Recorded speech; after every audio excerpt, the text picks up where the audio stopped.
let me begin this reaction by stating I didn't believe the tension between the two characters at any point throughout the film. Okay, so just come out of The Roses. Olivia Colman, who I think is incredibly overrated, and Benedict Cumberbatch, who was absolutely fantastic.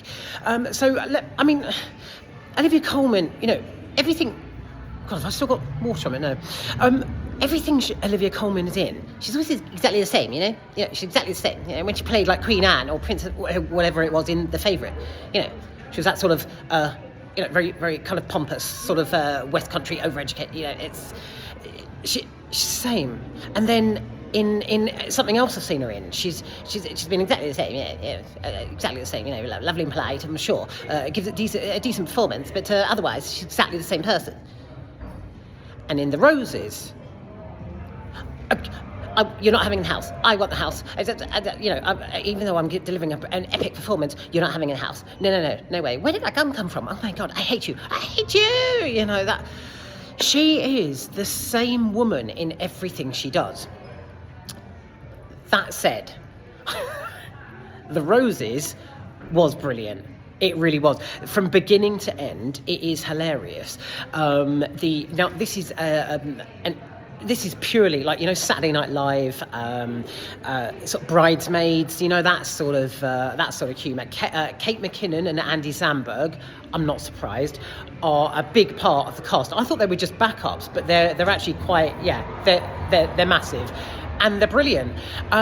Everybody in this film delivers an epic comic performance from start to finish.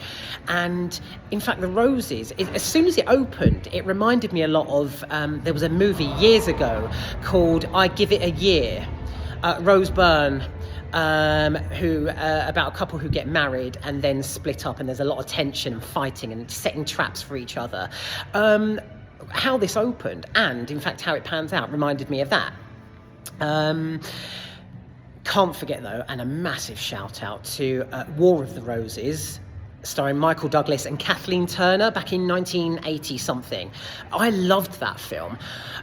This is what The Roses, amazingly, is loosely based on, or probably largely based on because of the same name. But how it plays out, it's very different. Whereas Michael Douglas and Kathleen Turner played it nasty, and there was a hell of a lot of pent up aggression and sort of violent feelings towards each other, like that were bubbling and building, and then explodes in actually quite an emotional, from what I remember, finale. Whereas that does that, this does this. From beginning to end, it's hilarious. The dialogue, the comic performances, it's absolutely fantastic. But was it this humour that had me and the audience laughing out loud quite a lot? Was it this that meant I didn't believe the tension between the couple? Olivia Colman and Benedict Cumberbatch, his married couple. They weren't. For me, they weren't at war with each other. They were just having a few arguments, a little bit of a tiff, and that's it. Even when she gets the gun, she pulls a gun at the end on him. I didn't believe it, because it was so damn funny that it was just, it wasn't even anything to do with their performances though either. Olivia and Benedict, they really deliver the goods. They are brilliant. They're crying, they're screaming, they're laughing together, they're dropping gags. The acting, spot on, as well as the humour, as I've just said. But it's so weird how I just did not believe it for a second that they hated each other. Coupled with that was the fact that they, the reasoning and the build-up between them hating each other just wasn't believable at all. So, as much as this was hilarious, it really lacks that substance of hatred and reasoning as to why their relationship's falling apart. Wind back to the beginning.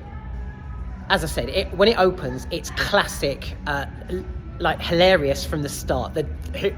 The script, how this was written, impeccable. It's brilliant. It had, and yeah, it had people just howling with laughter throughout. It was great in that respect. Written very well, performed amazingly. Like I say, Andy Samberg and Kate McKinnon, the flirty wife who lives nearby, excellent stuff. Like I say, Saturday Night Live style, Bridesmaids. I give it a year. That type humour you're dealing with here. This was actually, I think, produced by Olivia and Benedict themselves, which just adds to the novelty of it. But yeah, Alison Janney turns up, and then it just gets even more hilarious. So, and I was roaring with laughter. I was sniggering, complete LOL, which drew me far away from that tension that was needed. Do you know what I mean? No. I didn't believe for a second that they despised each other. I really didn't. I have to say, the ending. Oh my God. Okay, so it kind of it's the War of the Roses. Like I say, it's basically based on that from the 1980s. But if you've seen the War of the Roses, you know how it ends. The ending of this, it's very similar, but how they do it, how it happens, oh my God, it's kind of it's a bit it's slightly intense, but a hell of a lot sort of, oh my God, there's that sort of questioning of what exactly the fuck is about to happen. But the screen fades out, or actually fades to white at the end, when shall I say, the fire is lit. I actually needed this today. I did. I really did. I fancied a bit of a giggle, a bit of a pick-me-up. And honestly, The Roses is howl. It's like not laugh a minute. Or is it? Well, it's not actually laugh a minute. It's howl a second. It was just continuously funny, and I love that about it. That's fantastic. Like I say, the negative was there was no way. I mean, even between the characters at points where he's like, he almost kills her at the dining table. And like the expression on her face, like oh my God, you killed me, oh my God, I'm gonna die, oh my God. Didn't believe it. So that was the downside. This is exquisite in its humour. But like feasibility, like believability, and the tension and the drama. No, absolutely no. That's where it let itself down. But yeah, that whole like the reasoning. Nothing in this story warranted detesting each other. They seem like an average couple. They got on all right. There was nothing, hard-working husband, hard-working wife. Yes, they've got their tensions, but you're all right, don't worry. You're okay. I'm trying not to get in. So yeah, it didn't warrant it. I've seen people kicking off worse, like married couples kicking off worse in the White fucking Rose Centre, which is, now I think about it, incredibly ironic. White Rose. So yeah, no, that didn't do it for me, not at all. As soon as I walked in, actually, earlier on, into the screen, and I could tell instantly, when like the demographic in the screen is kind of older, clearly a lot of people were there for Olivia Colman. I don't, she's brilliant, but I just don't get the appeal. Or should I say, I don't get the appeal. I really don't. I really, really don't. Every single fucking film she does. She does that a lot in The Roses as well. There's cunt this and fuck that, and sort of Olivia facial expression. She's exactly the same and everything. I don't know why they take her on and cast her in all these things. Yeah, exactly the same. It's probably the same as Queen Victoria, actually. And what was that? Was it called Victoria? She played the Queen, didn't she, in something that I will not watch because she's just Olivia Colman. So yeah, sorry, fuck it, I'm not a fan. Spectacular in The Roses. I know she's just Olivia Colman, but her comic timing, the delivery, the script itself, and Benedict, I've never seen him play a part like that. Excellent. So yes, Olivia, as much as I think you're incredibly overrated, you were very funny. There is nothing else to... Normally I mention like set and scenery.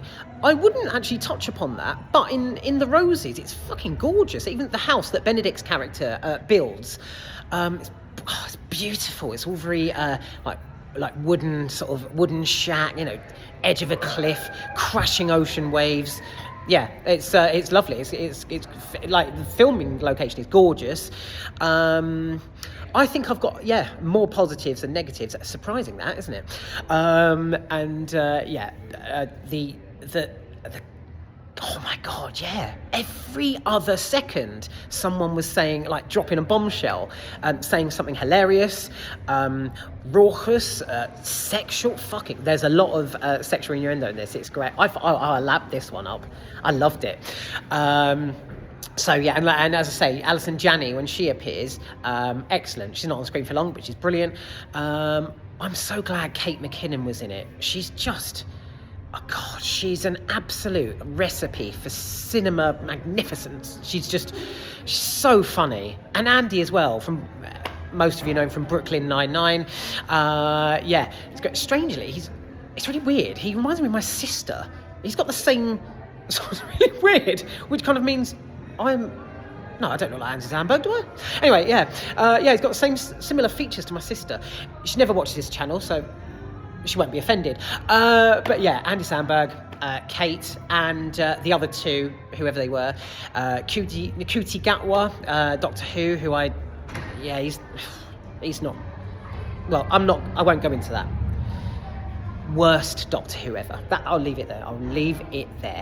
That's it. The Roses, just brilliant, just oozes British humour throughout. The sexy puns, the gags, the jokes that they throw in. The script is brilliant. The comic timing, brilliant, absolutely brilliant. But there is that I did not believe it. Even when she's holding the pistol, like literally about to kill him, it was like a pantomime. Really, truly, I didn't believe that at all. But yeah, as for sort of saucy seaside British humour, it wins hands down. That's it.